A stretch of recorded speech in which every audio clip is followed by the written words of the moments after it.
J'espère que vous allez bien. Donc, hey, j'ai eu envie de commencer ça un petit peu différemment aujourd'hui parce que, en fait, ça, c'est la réalité. Avant que je fasse une vidéo pour vous, j'écoute une petite tune, je me mets dans l'ambiance, dans le mood, je me crains un petit peu. Fait que je me suis dit, ah, pourquoi pas le faire avec vous autres cette fois-ci? Donc, dans le fond, aujourd'hui, la question, le sujet que j'ai eu envie de venir aborder, c'est en fait une question qui a été posée dans le groupe La vie simplement la semaine passée.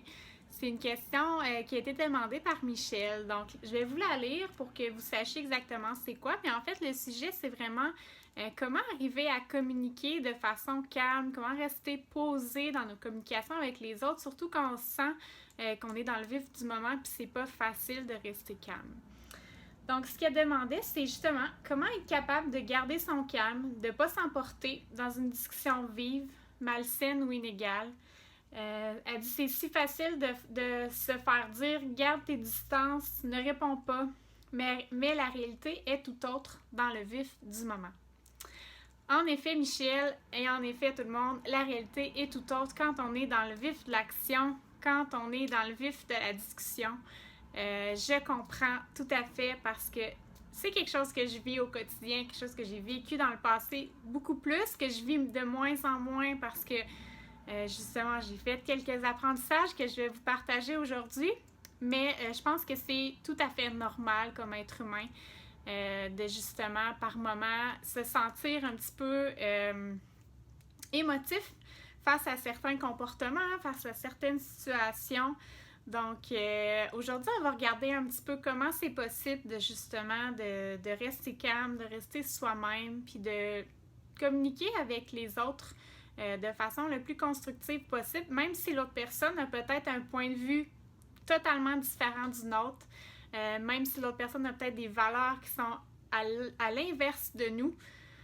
Comment faire pour justement s'exprimer malgré tout, puis le faire de façon zen, de façon le plus zen possible en tout cas, en restant soi-même, en restant authentique.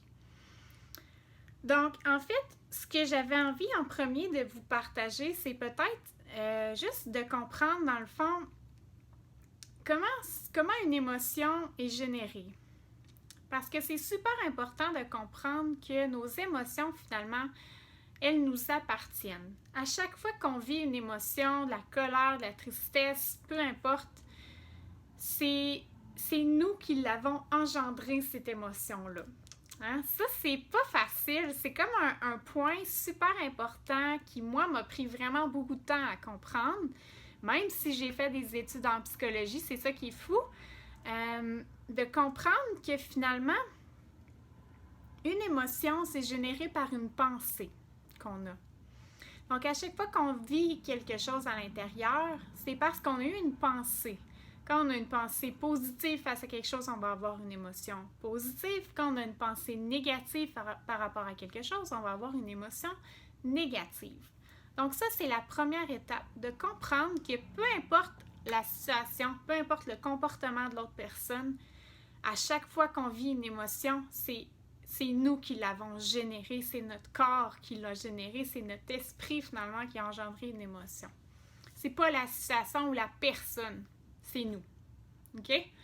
Donc ça, c'est le premier élément qui est fondamental, qu'il ne faut pas oublier, qui est si facile à oublier, parce que notre nature humaine est faite comme ça. On dirait que notre cerveau s'est développé avec le temps pour pointer du doigt, juger, critiquer les autres, critiquer les situations. Puis on n'est pas habitué à revenir vers soi pour essayer d'aller voir comment on a pu engendrer ça, comment ça peut, on peut avoir une part de responsabilité dans tout ça. Donc ça, c'était ce que j'avais envie de vous expliquer comme concept important à comprendre. L'autre aspect que j'ai envie que vous compreniez, c'est que pour être capable de communiquer avec l'autre, comment vous vous sentez, vos besoins, de quoi vous avez, quelle demande vous auriez envie de faire à l'autre personne, avant d'être capable de le faire de façon calme et posée, que ça soit clair dans votre tête, bien, il faut être capable de faire un travail sur soi pour essayer d'aller faire cette introspection-là pour voir c'est comment qu'on se sent, c'est quoi nos besoins, etc. En premier, il faut faire ça vers soi pour être capable après d'aller l'exprimer à l'autre, puis ça sorte pas tout croche, puis que ça finisse pas en queue de poisson, finalement. Donc, ça, c'est un autre aspect. Maintenant, ce que je vais vous partager, en fait, c'est une démarche qui est inspirée de la communication non violente, des principes de la communication non violente. Donc, c'est des principes qui permettent justement de communiquer de façon non violente. Donc, communiquer avec son cœur de façon la plus bienveillante possible à l'autre personne. Puis, ce que je vous encourage à faire, c'est en premier de faire ces étapes-là pour vous-même. OK? Donc, je vous explique concrètement. Vous êtes dans une discussion avec votre chum, avec votre mère, avec peu importe. Bien souvent, d'ailleurs, je voulais faire une autre petite parenthèse. À l'approche des fêtes, il faut se rappeler qu'on est souvent plus en contact avec nos proches. Puis pendant les fêtes, là, ça peut être des moments où est-ce qu'il va y avoir plus de flamèches, de discussions, de justement, parce que c'est nos proches, nos enfants, nos parents, notre chum, notre blonde, qui vont le plus éveiller nos vieilles blessures, réveiller ça à l'intérieur de nous, de générer des émotions à l'intérieur de nous. Donc, c'est tout à fait normal que ça soit des fois une période un peu plus difficile en émotions, plus chargée en émotions. Donc, voilà, je ferme la parenthèse. Et ce que je disais, c'est que, je me rappelle plus ce que je t'ai rendu, mais en tout cas, je continue. Dans le fond, ce que je vous propose, c'est vraiment en premier lieu. Bon, ok, c'est ça. Vous êtes dans la discussion, là, puis là, c'est en train de... ça va moins bien, là. Là, il y en a un des deux ou les deux qui se met à peut-être être un petit peu plus sec, à être plus fâché, à être moins bienveillant, plus justement frustré, peu importe. Il y a une des deux personnes là, que ça va pas, ou les deux, ça se met à pas bien aller.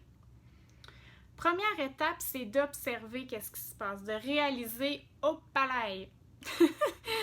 Là, ça va pas bien, les émotions viennent d'embarquer dans le portrait. Il y a quelque chose qui se passe qui vient éveiller une blessure à l'intérieur de moi. Il y a un comportement, une parole, quelque chose qui est venu comme éveiller quelque chose à l'intérieur de moi.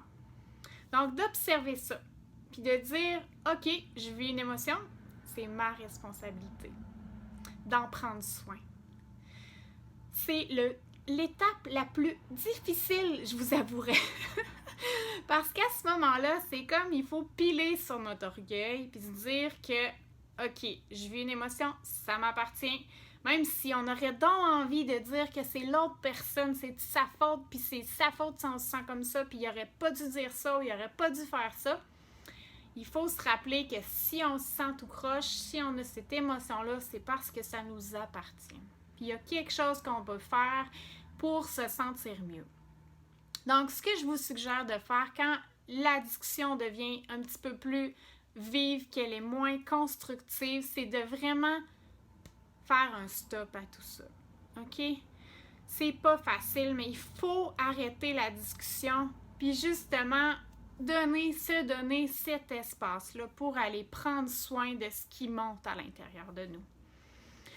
Donc, de vraiment tenter le plus possible, il faut en parler si on est, par exemple, si on prend dans le couple, il faut se le dire dans le couple, ok, si jamais on voit que ça l'escalade, que ça va pas bien, c'est pas constructif, il faut que chacun on soit capable de se dire, ok, stop, on arrête, là c'est pas constructif, on s'en va pas dans la bonne voie. Donc, qu'on soit les deux conscients que c'est mieux d'arrêter comme ça. Quand il y en a un des deux qui est vraiment dans son ego, puis qui n'est pas capable de s'arrêter, puis qui veut donc qu'on continue la discussion, ben l'autre est capable de dire non, je pense que c'est vraiment mieux, puis on arrête. Donc, et vice-versa. Donc, de s'arrêter. Puis là, d'aller faire ce travail-là que je vous parlais d'introspection. Pour aller voir qu'est-ce qui se passe, puis prendre soin de soi. Prendre soin de ces émotions-là. Donc, première étape, on observe, on réalise que ça ne fonctionne pas, on se donne de l'espace, on va prendre soin de premièrement, pour identifier comment on se sent. Donc, chacun de notre côté. Et puis là, je veux que vous sachiez que il faut laisser à la liberté à l'autre de gérer ça comme il le veut. Mais il faut se ramener à soi. Moi, en ce moment, ça ne fonctionne pas. Je me sens pas bien avec la façon que je réagis. Et moi, j'ai choisi de prendre ce temps-là pour aller faire un peu d'introspection. Maintenant, tu peux faire ce que tu veux. On n'a pas de contrôle sur l'autre personne. Il faut ramener ça à soi, puis faire ce travail-là pour soi en premier lieu, pour être fier de soi, puis pas réagir d'une façon dont on ne sera pas fier par la suite. Donc, de prendre cet espace-là, puis d'aller ressentir comment on se sent. Puis là, il ne faut pas juger l'émotion qui est à l'intérieur de nous. Si on est fâché, c'est correct. Si on est triste, c'est correct. Puis il faut se permettre de la vivre, cette émotion-là, puis de la laisser sortir. Puis ça, c'est pas toujours facile. Mais c'est tellement important que ça sorte. C'est tellement important que ça sorte. C'est important de le vivre. Puis pour moi, ce qui m'a aidé, ça a été de faire de la méditation pour me calmer, me recentrer dans ces moments-là où est-ce que ça prenait trop d'ampleur, où est-ce que mes émotions devenaient trop présentes. C'était de aller méditer pour me calmer. Mais il y a plein de façons pour se calmer. On peut aller marcher en nature, on peut aller faire du sport, peu importe ce qui va vous aider à vivre ce que vous avez à vivre pour que ça sorte, pour qu'après vous vous sentiez mieux. Mais il ne faut pas ignorer ces émotions-là, puis se distraire avec d'autres choses. Il faut les vivre pour ressentir ce qu'on a à ressentir, puis ça, c'est pas toujours facile. Donc, de vivre ce qu'on a à vivre, de se permettre de le vivre, de pas se juger, puis d'essayer d'aller... Moi, ce qui m'aide, en fait, c'est d'écrire comment je me sens. Vraiment de le mettre sur papier. OK, je me sens fâchée, je me sens triste, je me sens... Peu importe comment vous vous sentez, écrivez-le. Pour en prendre conscience. Qu'est-ce qui se passe? OK, je me sens comme ça. Ensuite, l'autre étape, c'est d'aller identifier c'est quoi nos besoins dans tout ça. Maintenant que je me sens comme ça, c'est quoi le besoin qui est inassouvi à l'intérieur de moi? De quoi j'ai besoin? Puis pour ça, moi, ce qui m'aide, c'est tout simplement de compléter un énoncé en l'écrivant vraiment sur papier.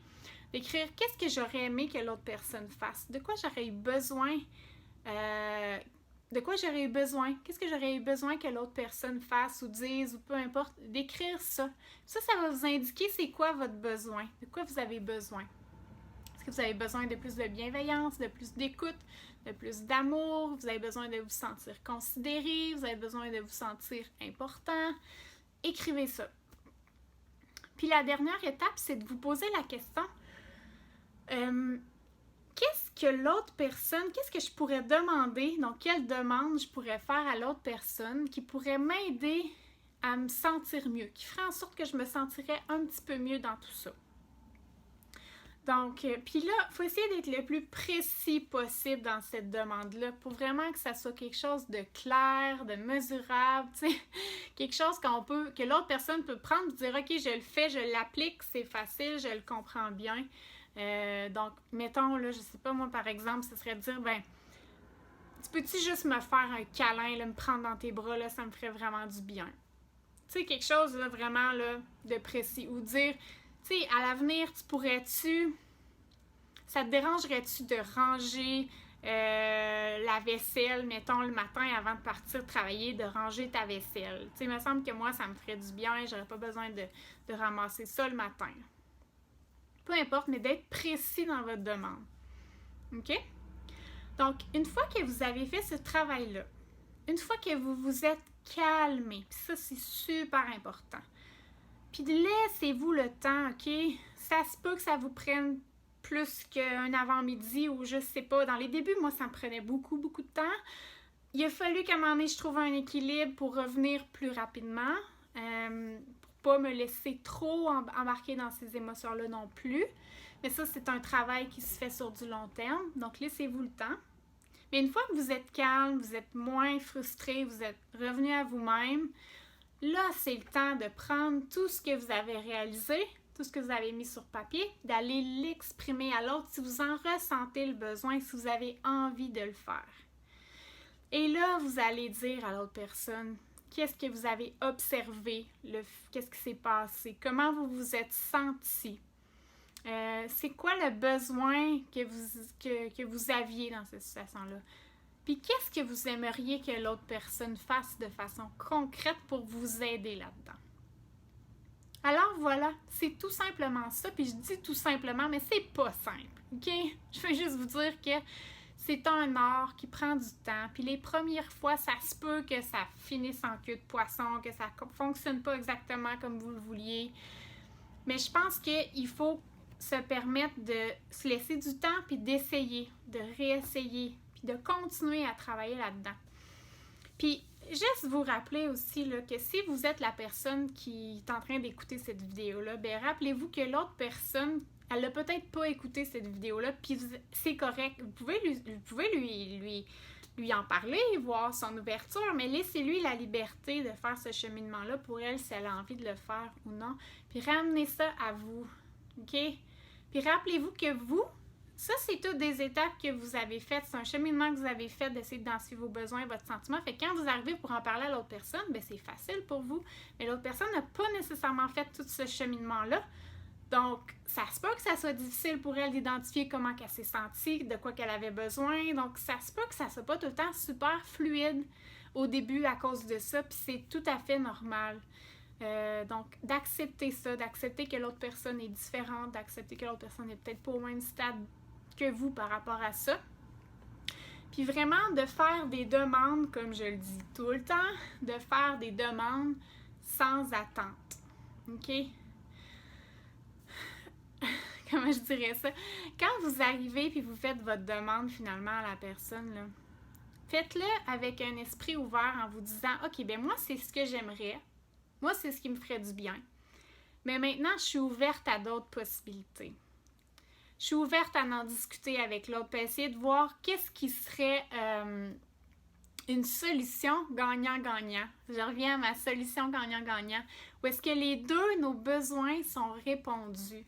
Où est-ce que les deux, on se sent compris, on se sent bien dans la situation parce qu'on sent que nos besoins ont été écoutés, respectés finalement, pris en compte.